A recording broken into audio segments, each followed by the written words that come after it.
ہماری ایک considered opinion ہے، ہمیں سوچی سمجھی رائے ہے کہ حقیقی اور واقعی تبدیلی جو صحیح معنوں میں اسلامی شریعت کے مطابق تبدیلی ہے وہ انقلاب کے بغیر ممکن نہیں۔ کل کی جو گفتگو تھی جسٹس صاحب کی، وہ ایک گفتگو گویا اس بات کا ایک بہت ہی بین ثبوت ہے کہ جو کچھ مرضی کر لو، اگر وہ انقلاب کے لیے ایک طاقت فراہم نہ ہو، ایک قوت فراہم نہ ہو، اور وہ جذبہ جو انقلاب کے پیچھے ہوتا ہے وہ فراہم نہ ہو، کوئی مثبت تبدیلی نہیں آتی، بات وہیں کی وہیں رہتی ہے۔ درست ہے کہ آج انقلاب کے آثار کہیں نظر نہیں آ رہے، لیکن یہ بات سوچ لیجئے کہ ہم اگر اس بات کا دعویٰ کر رہے ہیں تو بحمد اللہ اس انقلاب کے لیے اپنی جد و جہد کو جاری رکھتے ہوئے کر رہے ہیں، اسے ہم اپنا دینی فریضہ سمجھتے ہوئے کر رہے ہیں، اور اسے ختم نبوت اور تکمیل رسالت کا ایک تقاضا سمجھتے ہوئے کر رہے ہیں، لہذا وہ کام، وہ جد و جہد ہماری جاری ہے۔ ہاں، اس کے ساتھ یہ چیزیں جو ہیں وہ کیوں کی جاتی ہیں، اس کی وجوہات ہیں۔ دیکھیے، انقلاب کے بعد ہم کون سا نظام قائم کریں گے، یہ نہیں ہے کہ وہ کوئی بہت ہی اجنبی نظام ہوگا، کوئی ایسا جو ہے نظام ہوگا جس میں کوئی معصیت نہیں ہوگی، کوئی جرم نہیں ہوگا، یا یہ ہے کہ بالکل ہم آج سے جو ہے پہیے کو پیچھے لوٹا دیں گے سارے سلسلے کو، اور آج سے 1400 سال پہلے کا کوئی نظام جو ہے ایسا جس میں کہ آج کی جو ڈیولپمنٹس ہیں وہ نہیں ہوں گی، ایسے کسی نظام کی ہم بات نہیں کر رہے۔ ہم وہی قرآن و سنت کا نظام جو موجود ہے، اور وہی ائمہ جو ہمارے گزرے ہیں اور انہوں نے جو اجتہاد کیے ہیں اور جو گویا ہمارے سامنے حل پیش کیے ہیں مسائل کے، انہی باتوں کو گویا انقلاب کے بعد انہی چیزوں کو جو ہے ہم انفورس کرنا چاہیں گے، جو کہ آج عملاً ممکن نہیں ہے۔ بہت ہی مختصر ایسی باتیں ہوں گی یا چند باتیں ایسی ہوں گی جس میں آپ یہ کہہ سکتے ہیں کہ ایک ایسا اجتہاد کرنا پڑے کہ جو بالکل نئے سرے سے ہو، جس میں پہلے سے کوئی بات کہیں سنی نہ گئی ہو۔ میں سوچ رہا تھا کہ کون سے معاملات ہو سکتے ہیں معاشیات کے ضمن میں کہ جن پر ایسا اجتہاد کرنے کی ضرورت پیش آئے جو اس سے پہلے نہ ہو۔ مثال کے طور پر ایک بات ذہن میں آئی، ایک صورت ذہن میں آئی کہ پیپر کرنسی ہے، الیکٹرانک منی ہے، یہ ایک نئی صورت نظر آتی ہے، اور اس کے بارے میں گویا ہم کہہ سکتے ہیں کہ بالکل جو دور تھا، ابتدائی دور تھا اسلام کا، اس میں کوئی خاص اس طرح کی چیز رائج نہیں تھی، سونے اور چاندی کے سکے تھے اور ان کے ساتھ جو ہے مسائل بتا دیے گئے، احکام الربا دے دیے گئے، سونے اور چاندی کے سکوں کو ختم نہیں کیا گیا، لیکن ان احکام کے مطابق جو ہے وہ ان کو پابند کر دیا گیا، ان کے لین دین کو پابند کر دیا گیا، لیکن پیپر کرنسی نہیں تھی۔ پیپر کرنسی آج ہے، تو کیا یہ کوئی نئی صورتحال ہے؟ بالکل۔ اور آپ کی دلچسپی کے لیے عرض کروں کہ اس بات پر جب میں نے غور کیا اور کچھ مطالعہ کیا کہ پیچھے ہمارے ائمہ میں سے کسی نے اس بارے میں کوئی بات کی ہے، تو چیز سامنے یہ آئی کہ امام مالک نے اس ضمن میں گفتگو کی ہوئی ہے، انہوں نے اس کے مسائل لکھے ہوئے ہیں کہ اگر کسی علاقے میں کسی جگہ پر سونے اور چاندی کی کرنسی نہ ہو، اس کی جگہ پر کوئی اور کرنسی ہو، فلوس ہو، کوئی چمڑا ہو، اسے کرنسی کے طور پر استعمال کیا جا رہا ہے، کوئی درخت کی چھال ہو اور اسے جو ہے کرنسی کے طور پر استعمال کیا جا رہا ہے، تو اس صورت میں جو ہے احکام الربا کیسے چلیں گے اور لین دین کیسے ہوگا؟ اور واقعہ یہ ہے کہ کئی معاملات میں انہوں نے اس کا جو ہے حق ادا کر دیا، اور ان چیزوں کو، ان اجتہادات کو استعمال کرتے ہوئے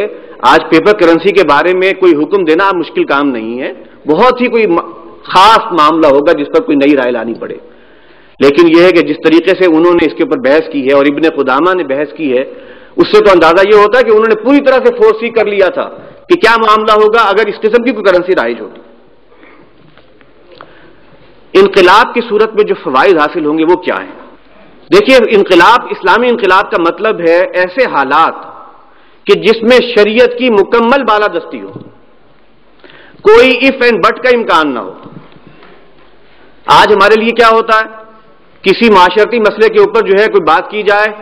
تو سوال پیدا ہوتا ہے کہ فلاں قسم کے طبقے کو کون جو ہے وہ منائے گا، خواتین کو کون جو ہے وہ چپ کرائے گا اور ان کو کون جواب دے گا، معاشی مسائل ہیں تو بینکرز کا کیا بنے گا، ہمارے اور مفاد یافتہ طبقات ہیں ان کا کیا بنے گا۔ لیکن جب انقلاب آ جاتا ہے تو پھر حالات ایسے ہوتے ہیں کہ پھر اس قسم کے جو بھی تحفظات ہیں وہ ثانوی درجے کے ہو جاتے ہیں، پھر اس بات کا امکان ہوتا ہے کہ شریعت کو مکمل طور پر بالادست ایک نظام کے طور پر رائج کیا جائے، لہذا وہ بہترین حالات ہوتے ہیں کسی بھی قسم کے جس میں تبدیلی جو ہے وہ انٹروڈیوس کرائی جا سکے۔ اور پھر اکثر علمی اور شرعی مسائل پر جو کنفیوژن پیدا ہو جاتی ہیں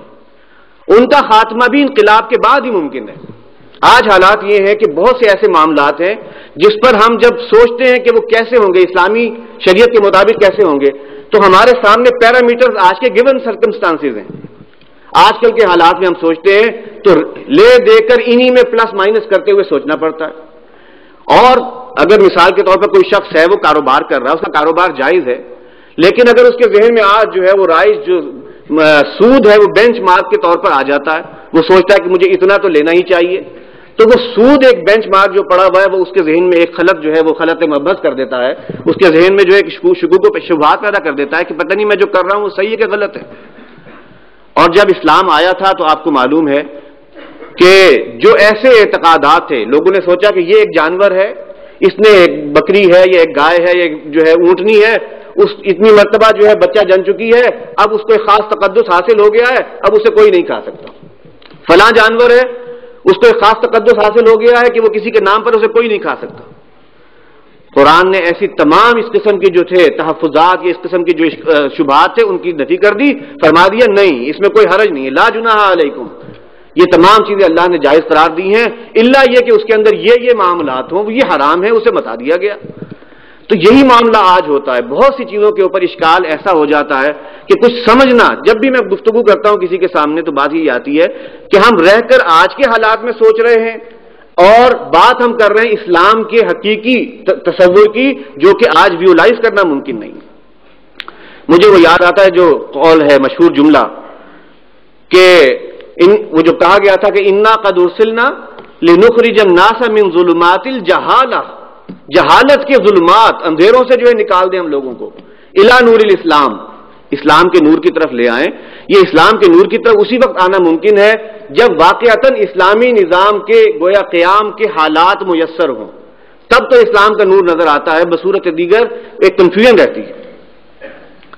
اور ظلم و استحصال کا جو کی ہر صورت کا خاتمہ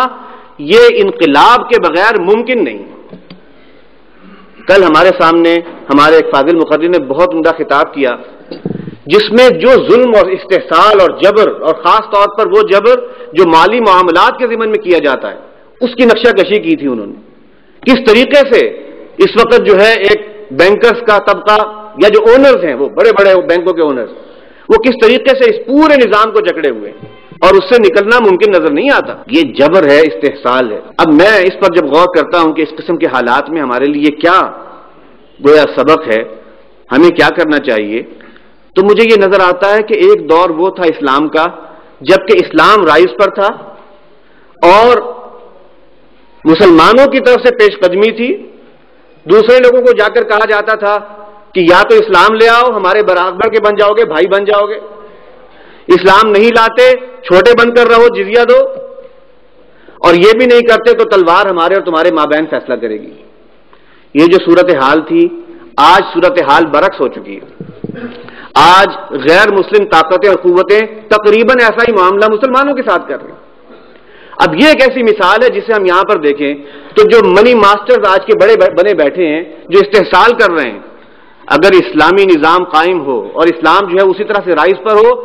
تو مسلمان اور وہ خلیفہ جو اللہ کو ماننے والے ہیں وہ منی ماسٹرز ہوں گے، پوری دنیا کی دولت ان کے قبضے میں ہوگی، اور وہ دولت کا کو اس طرح سے استعمال نہیں کریں گے جس سے جبر ہو اور جس سے استحصال ہو، وہ دولت کا اور پوری دنیا کا دولت کا استعمال اس طریقے سے کریں گے جس سے انسانوں کی فلاح اور بہبود ہو سکے، جس سے لوگوں کی جو ہے مشکلات کا حل ہو سکے۔